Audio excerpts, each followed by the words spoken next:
Hi, I'm here to give you a quick work status update. We had some unscheduled downtime earlier this morning because of a machine breakdown on the assembly line. Yes, I heard. What's the current status? Have you made any real progress with the repairs? Some progress, but we ran into a few unexpected issues. The repair work is still ongoing at the moment. What kind of issues? Was it more serious than you thought? The main issue is with the motor alignment. We thought it would be a quick fix, but we hit alignment issues that caused further delay. What caused those alignment issues exactly? One of the brackets holding the motor was misaligned, which led to the motor malfunctioning. We're fixing it now, but it's delicate work. Understood.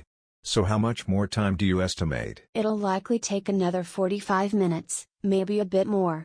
We're also waiting on a replacement part to complete the fix. So far, how much time have we lost? We've already lost about 45 minutes, and with this new delay, we're looking at another 45 to an hour of downtime. That's 1.5 hours total, not great for our production schedule.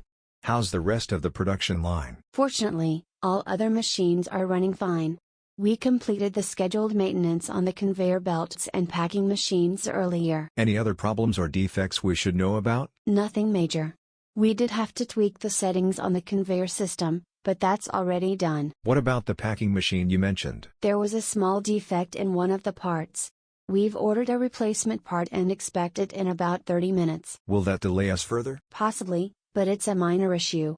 Once the part arrives, it'll only take about 10 to 15 minutes to install. So in total, we're looking at close to 2 hours of downtime today. Yes, that's our estimate, but we're doing everything we can to expedite the repairs and minimize the impact. All right.